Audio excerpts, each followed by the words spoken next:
Morning, folks. So, yesterday we were thinking about Paul showing the believers in Philippi the pathway to calmness of spirit.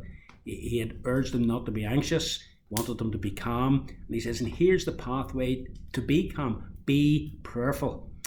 But as I mentioned at the close of our daily devotional yesterday, when you read these words, you'll see that Paul actually uses four different terms for prayer, and everything by prayer and supplication with thanksgiving.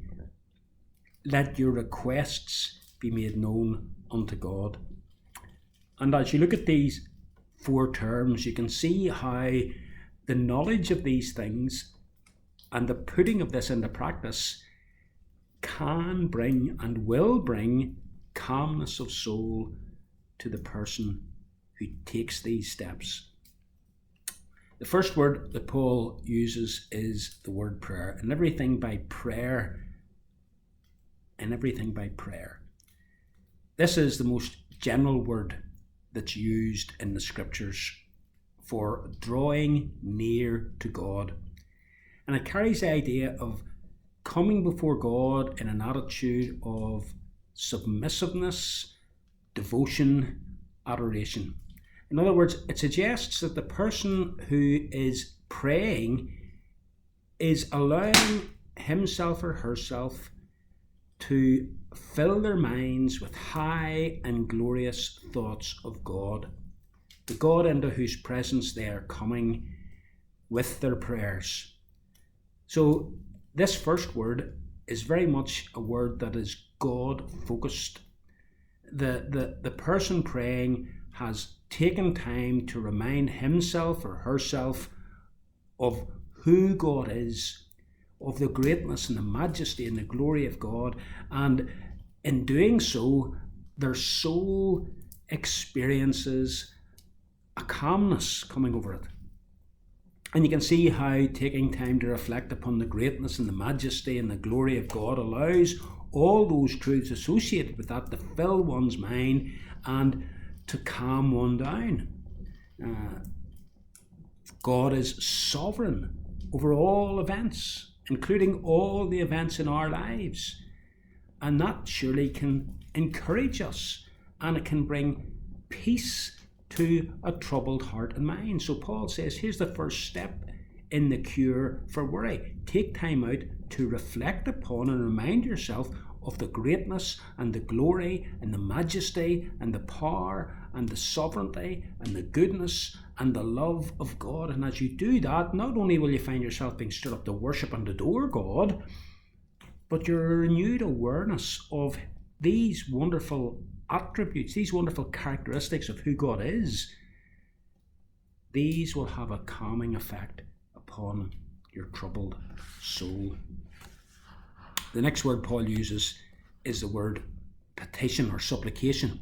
And this word has a particular reference to the person's need arising out of circumstances that are causing anxiety. Warren Wiersbe describes it as an earnest sharing of our needs and our problems. So this word envisages the person having taken time to reflect upon the great character of God, opening up one's heart and telling God exactly how we feel, unburdening ourselves to God. And once again, we can see that that is therapeutic. We talk of a burden shared being a burden halved. Well, in supplication, we are unburdening ourselves to God. You remember the words of the Apostle Peter. He says, cast all your cares, all your anxieties upon him, that is, upon the Lord, for he cares for you. You remember the words of Joseph Scriven. Are you weak and heavy laden, troubled with a load of care? Take it to the Lord in prayer. And then he uses the word thanksgiving, and everything by prayer and supplication with thanksgiving. So in coming to God, we're not only to think about that which is causing us to be anxious, but we're also to take time to reflect on those things in life that are a cause of thanksgiving. We're not just to think about our burdens, but we're also to think about our blessings. To think about and thank God for all his past mercies. How can you begin to number them? We're to thank him for present blessings. We're to thank him for firmly grounded assurances for the future. And again, this is tremendous therapy. In reminding ourselves of the way in which God has helped us in the past, in the way in which he is upholding us now, and reminding ourselves that our future is guaranteed, our worry begins to ease and a calmness begins to come over us. And we certainly do have much for which to give thanks to God. The psalmist says in Psalm 40 and verse 5, "Many, O Lord, my God, are the wonders you have done, things planned for us which no one can recount to you. Were I to speak of them, they would be too many to declare." The fourth word that Paul uses is the word requests, and this is pointing specifically to things that we want to say to God in relation to our situation.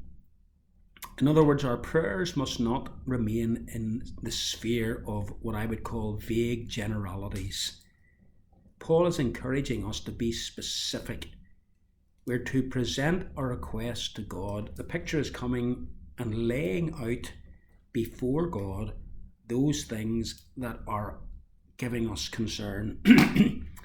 I don't know whether Paul had in mind the picture of Hezekiah in 2 Kings 19 and Isaiah 37 in view, when he went into the temple of God and laid the letter before God. But certainly it's a wonderful example of what Paul means here. Lord, here's my problem.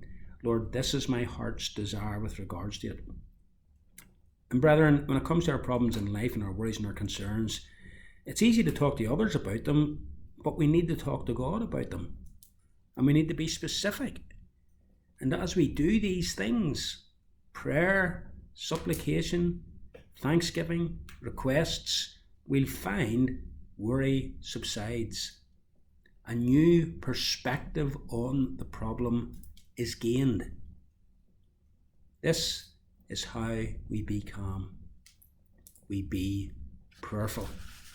May God help us to be prayerful, as Paul encourages us to be. Have a great day, folks.